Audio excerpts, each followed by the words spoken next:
My name is Olivia Carter. I am 62 years old, and I never imagined the greatest betrayal of my life would come from inside my own family. I lost my husband 3 years ago, and all I had left was his memory and the money we saved together. But my daughter and her husband decided they could take it from me as if it were theirs by right. "Just sign here, Mom. It's only routine." That phrase echoed like a sentence. I knew it wasn't routine, it was theft. And that day, I decided they would pay. Before I continue, let me invite you to leave a comment telling me where in the world you are watching this story from. My life once felt secure, built over decades with Peter, the man who stood by me in sickness and health until disease claimed him. We lived modestly in Hartford, Connecticut, never rich, but never desperate. Together we saved diligently, putting away what we could for retirement, emergencies, and yes, to help our daughter Vanessa when she stumbled. After his death 3 years ago, I learned to survive on widow's benefits and those careful savings. The account that held $50,000 was not luxury. It was my safety net, the fragile line between independence and ruin. Vanessa had been my pride once. I remembered her as a little girl with sunburned cheeks and tangled hair, laughing in the yard as if joy was endless. She used to tug on my dress and say, "Please, Mom, just $1 for candy." I always gave in, believing that generosity was the duty of love. Years later, I paid for her college tuition when scholarships fell short, telling myself that education would guarantee her future. I covered the down payment for her home, hoping stability would keep her safe. Every dollar felt like an act of devotion, but devotion has a way of being twisted when it falls into greedy hands. Vanessa married Sebastian Hughes, a man whose polite charm barely covered his recklessness. He lost jobs as quickly as he found them, often because of debts and gambling that he dismissed as bad luck. Last year he came to me, eyes downcast, asking for help with $20,000. Against my better judgment, I paid it, believing in fresh starts. They never paid me back. Instead of gratitude, I received silence, and in that silence, I began to hear the faint whisper of betrayal.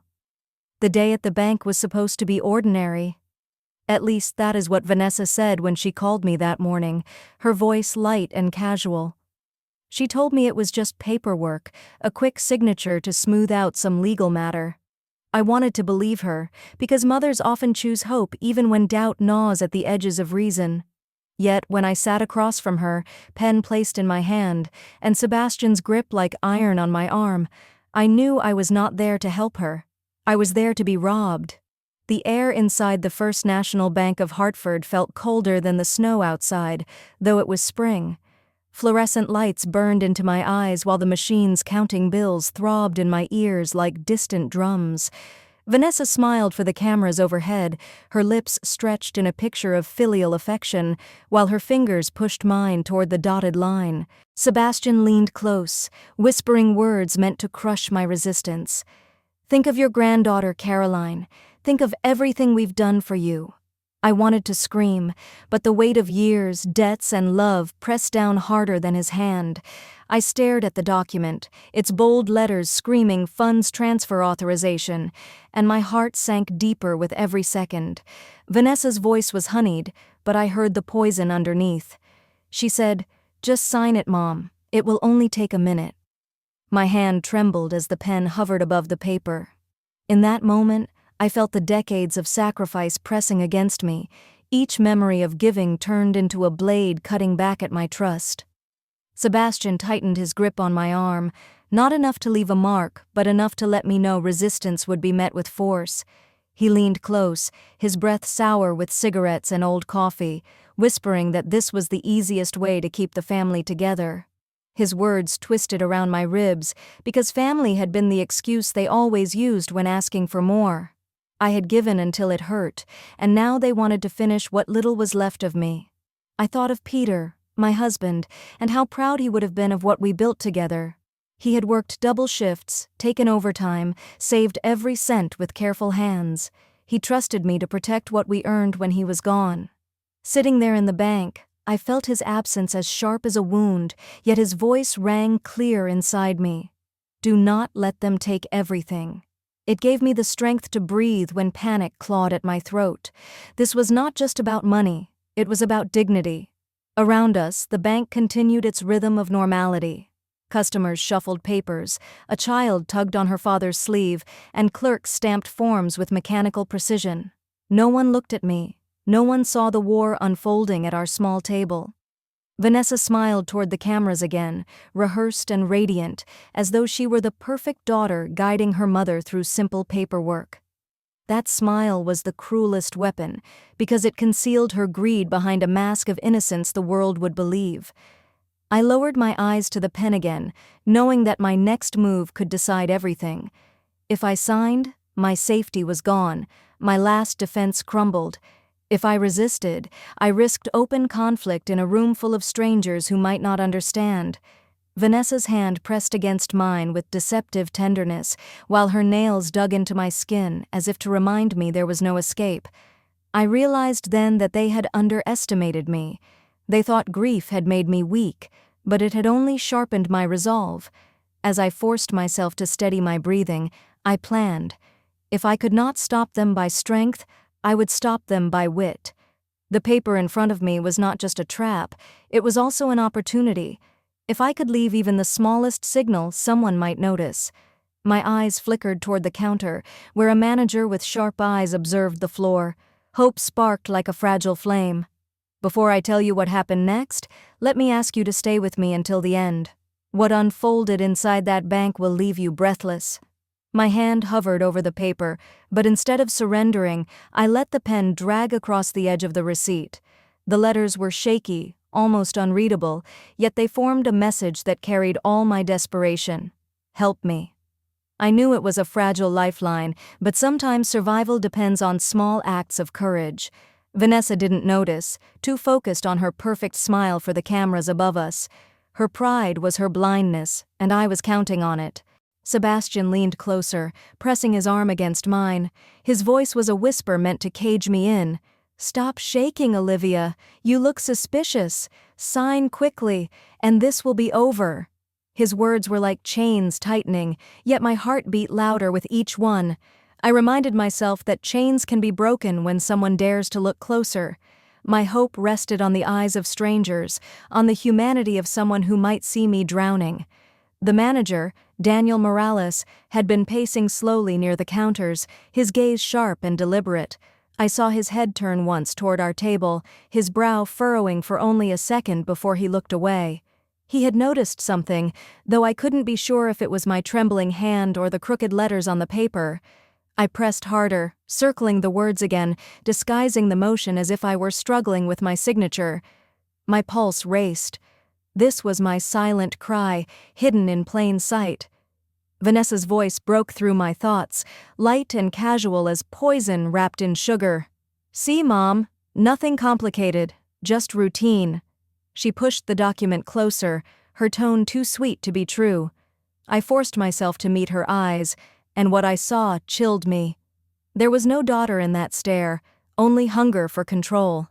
The girl I once carried in my arms had become a stranger, and the stranger wanted to consume me entirely. Around us, the bank's normal rhythm clashed with my private storm. A man filled out a deposit slip, a woman checked her phone, a child laughed at something unseen. The world moved forward, untouched by the struggle unfolding a few feet away.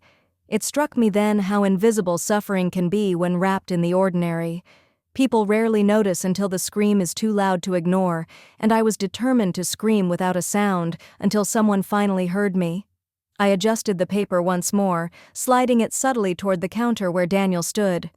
His eyes met mine across the room, and in that fleeting connection, I felt a thread of hope stronger than any grip Sebastian could hold. My message was there, plain enough for someone who wanted to see. I would not surrender to silence. And if you believe silence protects the guilty, let this moment prove otherwise. If this story holds your breath, make sure you subscribe so you don't miss what happens next. Daniel Morales adjusted his tie as he walked toward our table, his calm steps masking the sharpness of his attention. He looked at the form, then at me, pausing just long enough to let me know he had read the message. His voice carried authority wrapped in politeness. Mrs. Carter, I believe we should review this transaction in a private office. Routine verification, nothing unusual. The words struck me like a rescue rope thrown across a storm. Vanessa's smile faltered for the first time. She tilted her head, trying to play innocent. Oh, that's not necessary, it's just a quick signature. We're all set. Her tone carried a nervous laugh, too thin to be convincing. Sebastian's grip tightened around my wrist and he muttered, "This is wasting time." He looked at the manager with a glare that demanded obedience, but Daniel did not flinch. He repeated his request with measured calm, a wall against their impatience. I felt a shift in the air, subtle but undeniable. For the first time since I sat down, power was no longer entirely in their hands. Daniel's steady gaze lingered on me, waiting for my response. My lips trembled, but I forced myself to speak. Yes, I think that would be best. The relief in my chest was almost unbearable. Vanessa's eyes flashed with warning, her mask cracking as the performance slipped. In that crack, I saw fear, and it gave me strength. We stood, though Sebastian's hand pressed harder against my arm, as if he could pin me to the chair. "Let go," I said, my voice louder than I intended, echoing through the bank. A few customers looked up, curiosity sparked by the break in routine. Sebastian's jaw clenched, his teeth grinding, but Daniel's presence forced him to release me. The sensation of freedom in that moment was more powerful than the air I breathed. For the first time, I felt visible. Daniel led us toward a small office at the side of the lobby, holding the door open with deliberate courtesy. Inside, the light was softer, the air quieter, as though I had stepped into a sanctuary carved out of the chaos. Vanessa followed reluctantly, her arms crossed, her voice sharp. "This is absurd. My mother is just confused. She doesn't understand finances anymore." The venom in her words cut deep, but Daniel remained composed, already familiar with lies dressed as concern. I sat across from him, my heart still racing, but my voice grew steadier as I spoke. "I know exactly what I'm doing, and I know they're trying to take everything from me." The words tumbled out, heavy with years of silence breaking. Daniel nodded, his pen clicking softly as he made notes. I realized then that truth is not always enough. It needs to be spoken, written, and witnessed. If you've ever felt invisible, share this story so others learn what silence can cost. Daniel's office door closed with a soft click, but to me it sounded like a barrier between survival and destruction. He leaned forward, voice steady and professional, yet his eyes revealed concern. "Mrs. Carter, can you tell me in your own words what's happening here?" I swallowed hard, my throat dry as dust, but I answered with the truth. "They are trying to take my savings. All of it. $50,000. Every cent my husband and I built together." Vanessa let out a sharp laugh, brittle as glass shattering on stone. "Mom, you're imagining things. You've been under stress since Dad died and sometimes you forget details. This is just a small transfer, nothing more." Her tone carried the arrogance of someone who believed lies could always outrun the truth. Sebastian added fuel with a sneer. "She agreed to this earlier. She's just stalling." His words landed like stones, heavy and meant to bury me under doubt. I straightened my shoulders, the weight of years suddenly turning into armor instead of weakness. "No," I said firmly. "I never agreed. I recognized that document. It was a full transfer of my account. If I signed it, I would be left with nothing." My voice wavered only slightly, but Daniel caught the steel beneath it. He nodded once, signaling that he understood. For the first time, I felt the ground tilting back toward justice, even if only slightly. Daniel's pen scratched across the page as he wrote notes with careful precision. He looked at Vanessa and Sebastian, his tone calm but firm. "This transaction will not proceed today. The bank has policies to protect our clients from coercion or undue influence." Vanessa's face tightened, her practiced smile gone, replaced by naked rage. Sebastian slammed his palm against the desk, the sound loud enough to make the walls seem to shake. He hissed, "You can't stop us. This is family business." "Family business," I repeated, each word dripping with bitterness. Family business is what I called it when I paid your debts, when I gave you money for a house, when I covered the holes you dug with your carelessness. But family business ended when you tried to strip me of everything. My voice carried across the small room, louder than I intended, but I did not regret it. For once, my words were weapons, and I aimed them directly at the heart of their greed. Daniel raised his hand, quieting the storm, his tone measured but immovable. The bank will not authorize this. If you wish to dispute, you may bring documentation or legal counsel, but this office will not permit intimidation. Vanessa's eyes burned into me, a silent promise that this battle was not over. But I held her stare, unblinking, ready for the war she had declared. Before we continue, I want to ask you something. If you believe betrayal should never go unanswered, leave a like right now, because what comes next will show just how far vengeance can reach. Sebastian's outburst rattled the room, but Daniel remained unshaken, his posture steady as stone. He repeated calmly that the bank would not proceed under coercion. Vanessa's hand shot out, clutching my wrist with nails that dug into my skin. Her whisper was a hiss only I could hear. "You'll regret this, Mom. We've done too much for you to turn on us now." The words slithered into my ear, but instead of fear, they lit a flame that had been waiting to burn. I looked directly into her eyes, and for the first time in years, I did not see my daughter, but a woman carved by greed and entitlement. I pulled my wrist free with a strength that startled even me. "You will regret underestimating me," I said coldly. My voice echoed in the quiet office, and I watched her blink in disbelief. She expected weakness, but I had nothing left to lose except the dignity I still clutched with both hands. Sebastian leaned forward, his face inches from mine, the stench of his anger spilling over every word. "You're destroying your family. You'll end up alone, and when that happens, don't expect anyone to save you." His attempt at intimidation rang hollow, because I had already survived loneliness. I buried Peter with my own hands, endured empty nights, and lived through silence thick enough to choke. What could they threaten me with now? I had already tasted the worst, and I was still standing. Daniel interrupted firmly, reminding them both that further aggression would require security involvement. His voice was a shield, giving me space to breathe.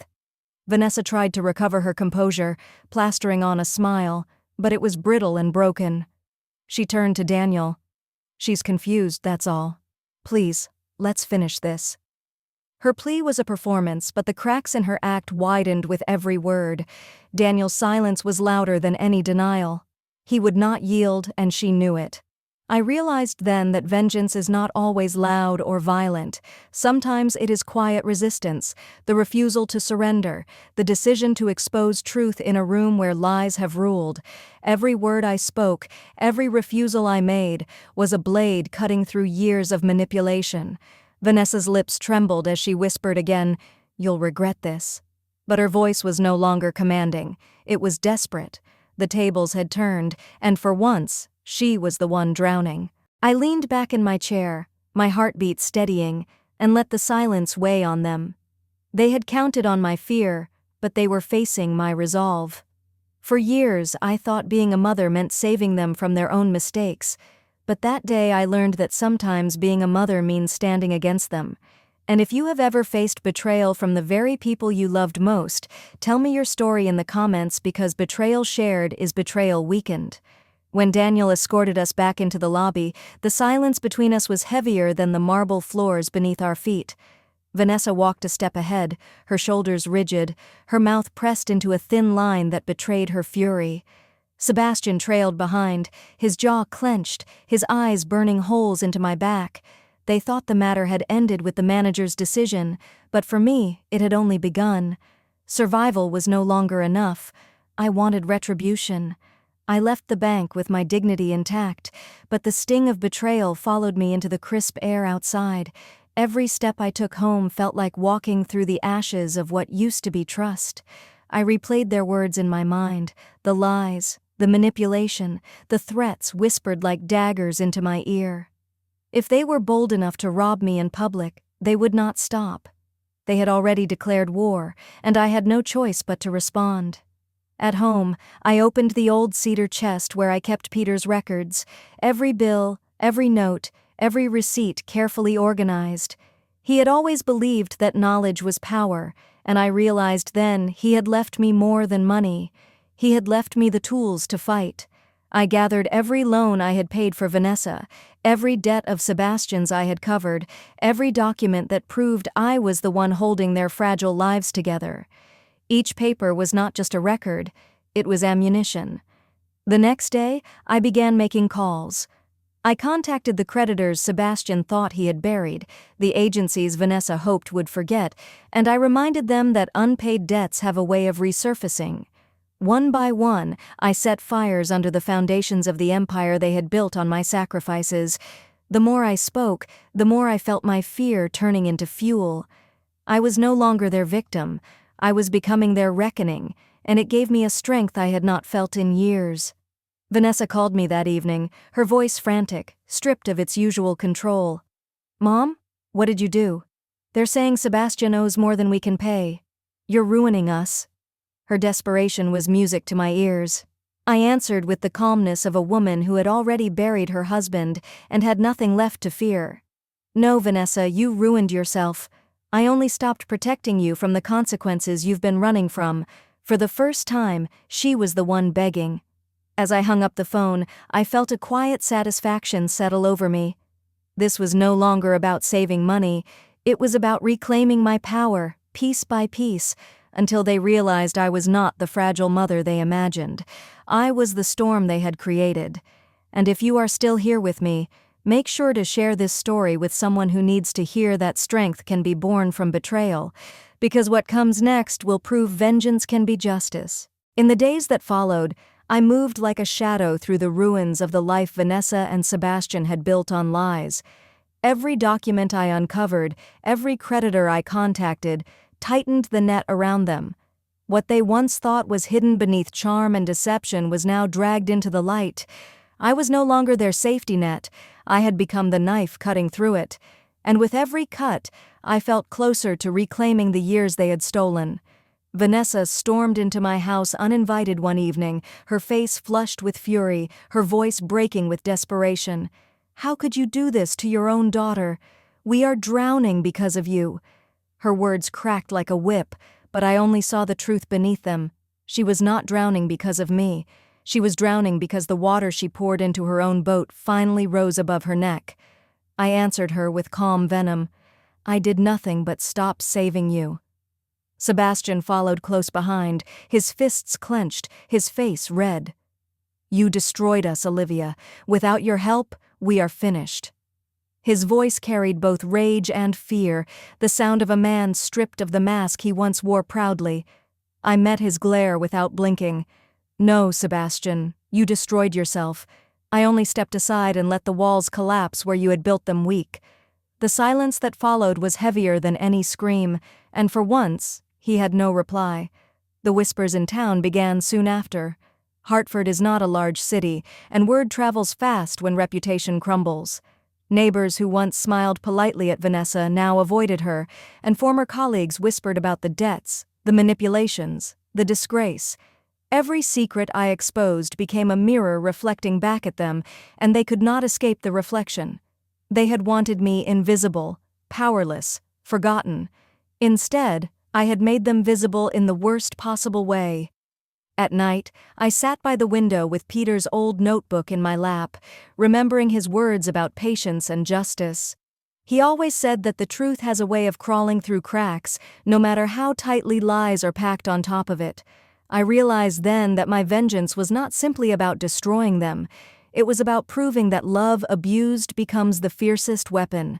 They turned my devotion into weakness, but I had turned that weakness into fire. When I finally closed the notebook, I felt the weight of years lift slightly from my chest.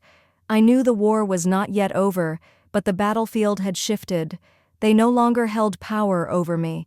I held power over them, and if you are still here, listening to every word, then I ask you now to hit subscribe, because the end of this story will reveal not only their downfall, but the final lesson betrayal carved into my soul.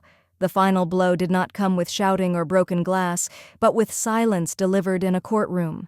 Vanessa and Sebastian stood before the judge, their faces pale, their voices weak as they tried to explain away forged signatures, unpaid debts, and manipulation that had stretched for years. I sat behind them, not as their victim, but as their witness. Every record I collected, every truth I spoke, had built this moment. Justice did not roar. It whispered, and its whisper was enough. Vanessa turned once, her eyes searching for mercy in mine, but I gave her none. She whispered, "Please, Mom, help us." The same words she once used when asking for candy, tuition, or a home now fell like ash between us. I answered with nothing more than a steady gaze.